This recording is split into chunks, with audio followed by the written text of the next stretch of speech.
Hello students, welcome back to English grammar session. In our previous class we have done with tenses and today we are going to learn about models, right? By the end of this video you will be able to identify types of models, differentiate between the models used for possibility, obligation and necessity, willingness, and you'll be also able to demonstrate an ability to reason deductively using model forms. That means you'll be able to reason logically. You'll be able to reason logically and decide which model to be used in that sentence. So now, without any further delay, let's move on to our topic. Here are the sentences given, students. Let's study these three sentences. Here, he can come, he may come, he will come. Here the pronouns are same and the verb is also same, but the words in bold are not the same. What are they conveying? Let us see. He can come. They are with different meanings. He can come shows the ability. Though the place may be far away, but still he can come. He has the ability to come. He may come, there is possibility. He may come. It may be possible for him to come. He will come shows the futurity of that work. He will come. He will come tomorrow or the next week. Okay. So what are these three words in bold and what do they convey? Let us learn. Before learning that, we must know what are these auxiliary verbs. Auxiliary verbs are the verbs that help the other verbs to form tenses. Auxiliary verbs are that verbs, they help the other verbs, the main verbs. Auxiliary verbs are nothing but helping verbs. They help the other verbs to form different tenses. These auxiliary verbs are further classified into primary auxiliaries and modal auxiliaries. Let's know what are these primary auxiliaries. These primary auxiliaries are used to form negatives and questions. These primary am, is, are, was, were, all these. Okay, is that your pen, or are you going to picnic?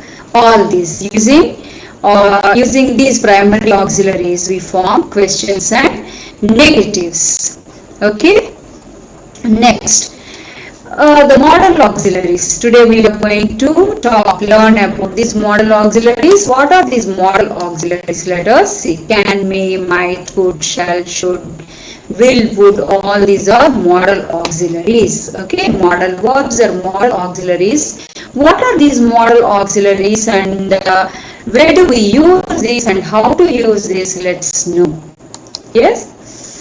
Modal verbs express the attitude of the speaker to express various moods and mental attitudes. So, what are these modal verbs? They are used to express the attitude of the speaker, whether the speaker is doing willingly that work, or it's an obligation, or it's a suggestion, or what. To express various moods and mental attitudes, we use these modal verbs, and they are also used to indicate futurity, possibility, ability, obligation, suggestion and willingness.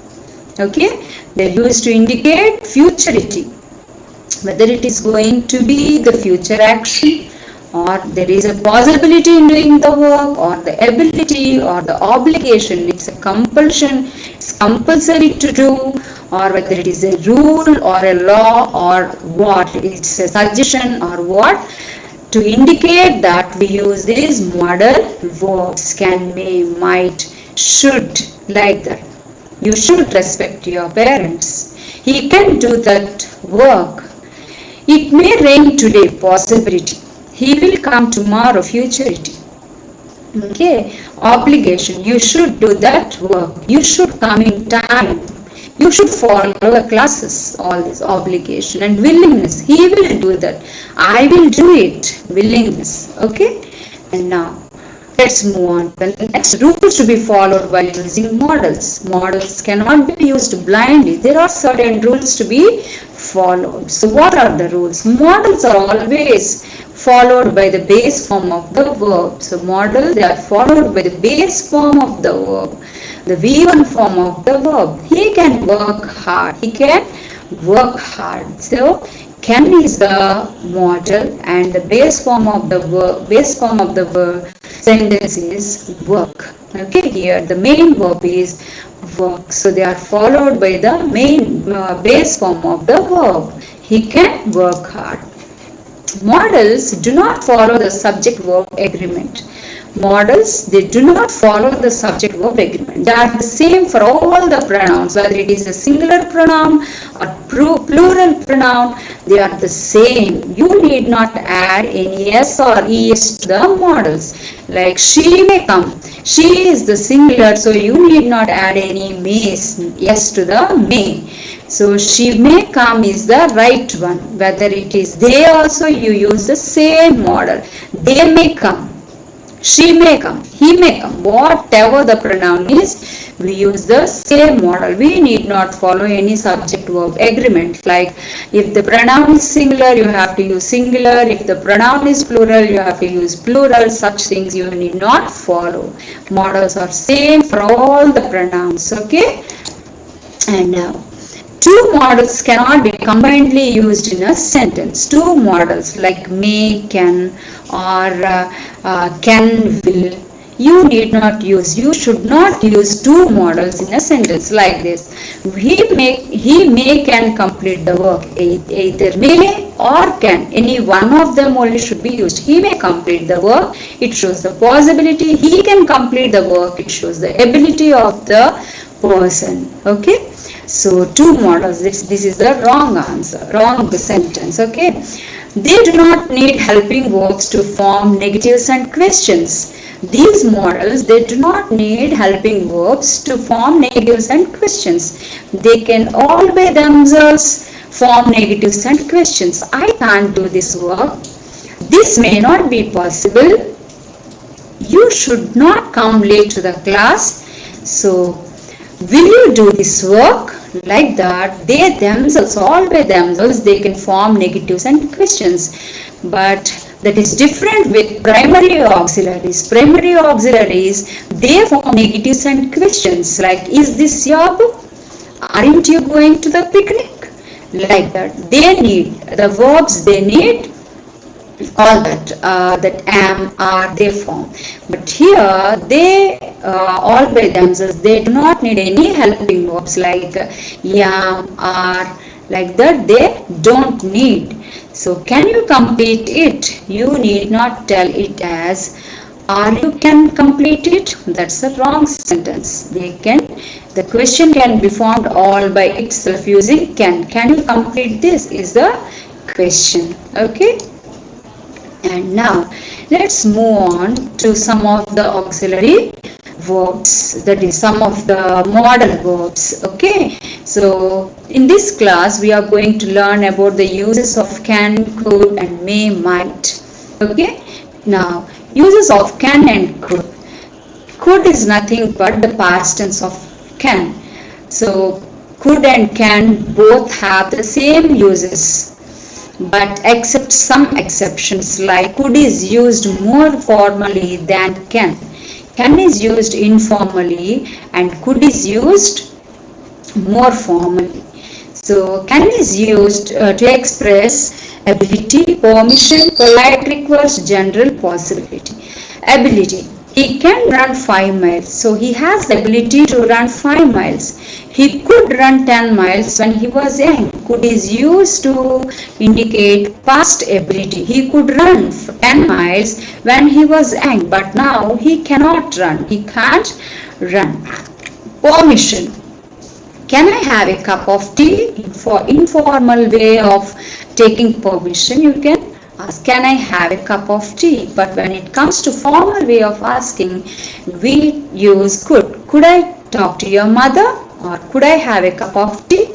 And when it comes to polite request, can you help me? Can you help me? Informal way, that is, if it is a friendly request like can you help me. If it is something formal, we use could you help me with this, could you help me with this. And for general possibilities, we use can and could. So for past imaginary sentences, we use could. And for present and future possibilities, present and future possible general possibilities, we use can.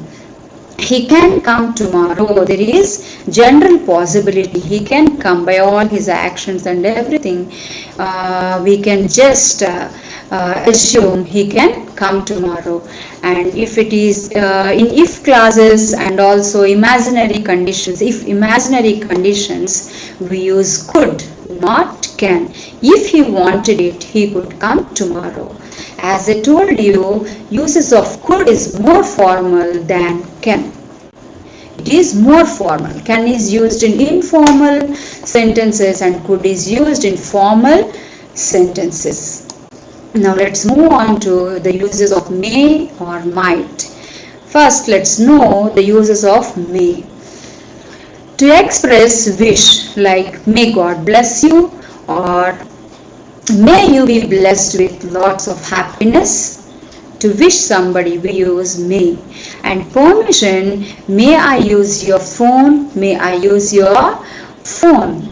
So permission, polite way of asking, we use may. And can, we use may politely. When we are asking something politely, we use may. And possibility, like you may pass the exam. Possibility, there is a possibility, you worked very hard, so you may pass the exam. And to express a purpose in subordinate clauses, we use may. Like learn that, you may teach others. If you learn something, you may teach others. So to express purpose in subordinate clauses, we use may. And now let's move on to might. May and might, may or might, they convey almost the same.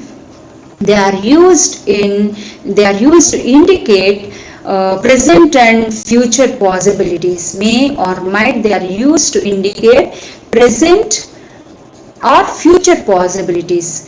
And might is just the past tense of may. And they are interchangeable. We may use either may or might. Okay, but when we are talking about the past events or incidents, we use might.